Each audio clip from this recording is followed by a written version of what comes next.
diajak dulu.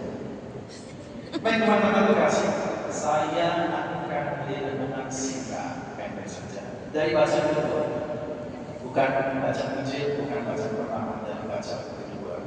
Menurut saya bacaan kedua itu menarik dari surat Rasul Paulus kepada jemaat di Galatia, bab 6 ayat 14 sampai 15. Itu hanya 5 ayat pendek. Mari kita renungkan bersama-sama maksudnya apa. Nah, kalau teman-teman buka surat Rasul Paulus kepada jemaat di Galatia, bacaan hari ini yang kita baca, yang kita dengarkan ini itu adalah penutupan surat Rasul Paulus kepada jemaat di Galatia. Itu kutipan yang terakhir. Cek aja dari sana. Bab 6 ayat 14 sampai 18. Tidak ada 19 berada. Itu yang terakhir sampai ayat 18. Nah, kita lihat satu persatu. Ayat 14. Ayat 14 itu sorry, saya pakai bahasa Inggris. Sekarang bahasa Inggris. Karena kok bahasa Inggrisnya sama. Coba tidak baca. Oke. Dikatakan demikian, saudara-saudara, aku sekali-kali tidak bermegah selain dalam salib Tuhan Yesus Kristus. Sebab olehnya Dia telah disalibkan bagiku dan aku bagi dunia. Titik. Itu ayat 14. Apa sih maksudnya? Di situ dikatakan, aku sekali-kali tidak bermegah selain dalam salib Tuhan kita Yesus Kristus. Maksudnya jelas. Paulus setelah ditangkap oleh Yesus menjadi rasul Yesus, salah satu rasul Yesus serta kebangkitan. Paulus meninggalkan segala-galanya, ya kan?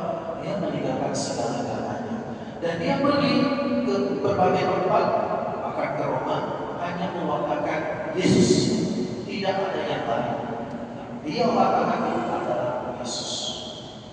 Bukan mewatakan dirinya, bukan mewatakan misalnya saya rohani, khotbah mewatakan diri saya, bukan. Dia watakan itu adalah Sang Yesus. Dan dia mengatakan bahwa dia tidak menerima apa-apa, tidak mencari apa-apa. Baca Injil pada hari ini itu ada dikatakan bahwa Yesus mengatakan demikian. Seorang pekerja patut mendapat upahnya. Upah di sini yang dimaksud oleh Yesus bukan upah harta benda, tetapi adalah keselamatan.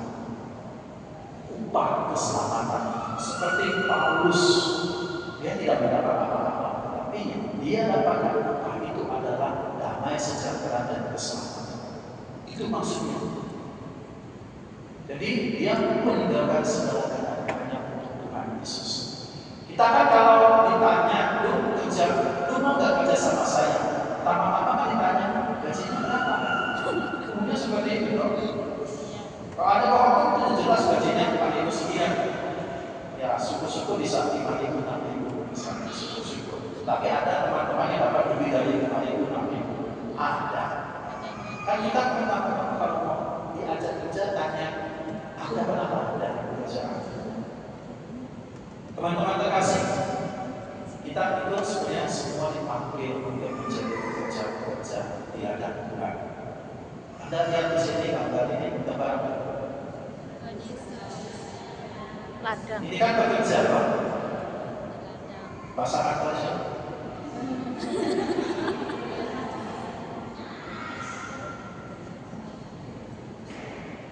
이공약 소리 나고 하나님의 호의도 싸움 menerima mengambil. Jadi kita itu adalah pekerja-pekerja Tuhan. Anda aktif di gereja saat ini, di tempat ini, di mana-mana. Sering kita ikut di gereja karena kita mencari sesuatu demi apa? Kepuasan hati. Ya kan? Aku ke gereja aktif supaya aku tenang. Ya kan? Aku ke gereja supaya tidak ditanya oleh teman yang lain. Kamu minggu lalu kemana? Kok satu bulan ini sudah gak ada kabar hidupnya? Bukan itu. Kalau kita aktif di gereja, kita datang ke gereja, kita mulai pelayan di gereja. Sebenarnya kita melayani Tuhan dan tidak mencari nama. Paling penting itu adalah demi nama Yesus, demi nama Tuhan. Titik. Oke, tidak usah cari apa-apa. Kalau saya kadang ibu cari makanan. Oke, cari makanan itu. Oke, ini yang pertama. Terus dikatakan bahwa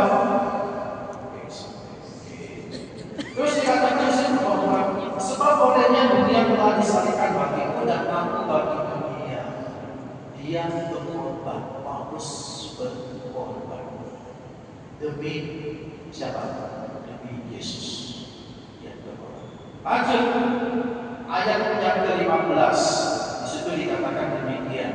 Sebab bersunat atau tidak bersunat tidak ada artinya, tetapi menjadi ciptaan baru itulah yang ada artinya.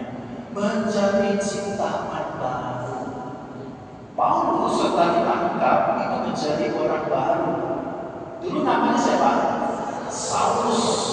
Setelah ditangkap oleh Yesus menjadi Paulus, dia berubah. Bukan wajahnya menjadi lebih cakep, bukan wajahnya lebih ganteng, bukan. Tapi dia menjadi oleh Yesus yang sejati. Nah, ciptaan baru, kita harus menjadi ciptaan baru. Kita sudah menerima Yesus dibaptis di dalam nama Yesus. Kita itu menjadi anak-anak Allah, saudara-saudarinya Yesus. Maka kita harus hidup sesuai apa yang sudah Yesus ajarkan kepada kita. Itu. Terus selanjutnya, oh ya, disitu dikatakan bersunat atau tidak bersunat itu menunjuk bahwa kalau menjadi dulu ada pernikahannya. Kalau mau menjadi pengikut Yesus maka harus disunatkan. Itu menurut aturan orang-orang yang di Israel. Tapi setelah itu Paulus mengatakan tidak perlu.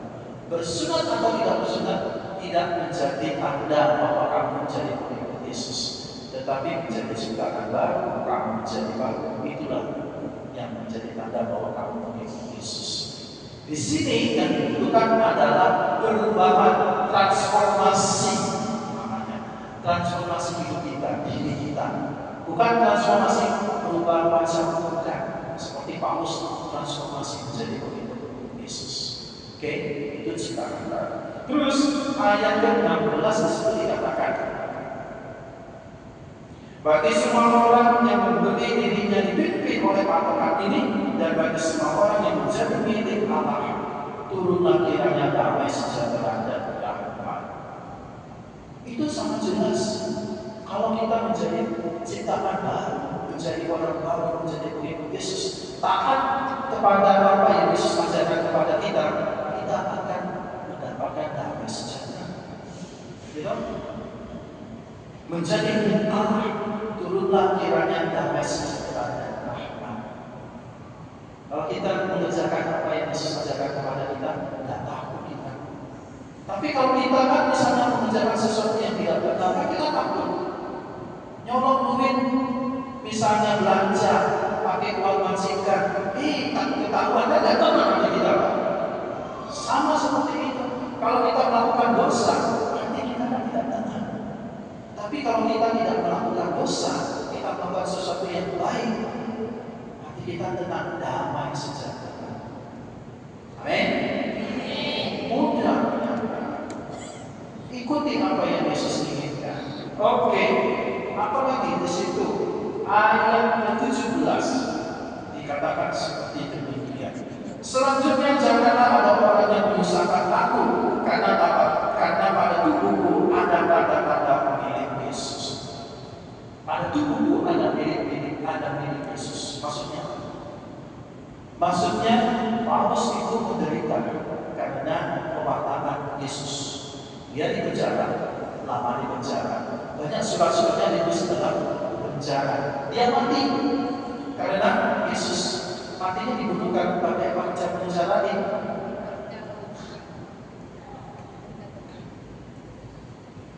Jadi tanda-tanda di dalam tubuhnya itu karena dia pernah mendapat penderitaan karena pewartaan Yesus. So teman-teman terkasih, kita tidak seperti Paulus, ya toh? Kita tidak seperti Paulus. Maka kita itu harus menjadi pewartaan Yesus. zaman sekarang di Hong Kong sebenarnya mudah untuk menjadi keluarga Yesus. Ya tentu kalian susah kalau ngomong pakai bahasa Indonesia, tapi bisa menjadi keluarga Yesus teman-teman yang sesama Indonesia yang ada di Hong Kong. Tangkap mereka, bukan pakai cakar, ya. Bukan, tapi pakai hatimu, tangkap, pakai perbuatan yang baik, tangkap mereka. Itu yang baik. Kasih contoh yang baik. Jangan permanen itu yang lain yang tidak seiman dengan kita. Gosipin orang lain, kamu nih gosip. Apa bedanya kamu dengan mereka? Tidak beda. Jadi kasih contoh yang baik, tangkap. Oke? Yang terakhir. Yang terakhir dikatakan seperti ini. Saudara-saudara, kasih karunia Tuhan kita Yesus Kristus menyertai rohmu. Amin.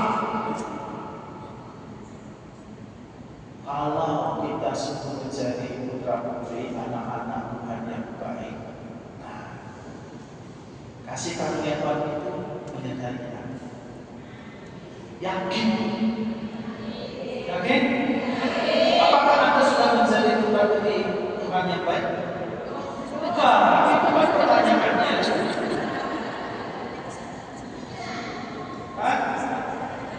Masih belajar?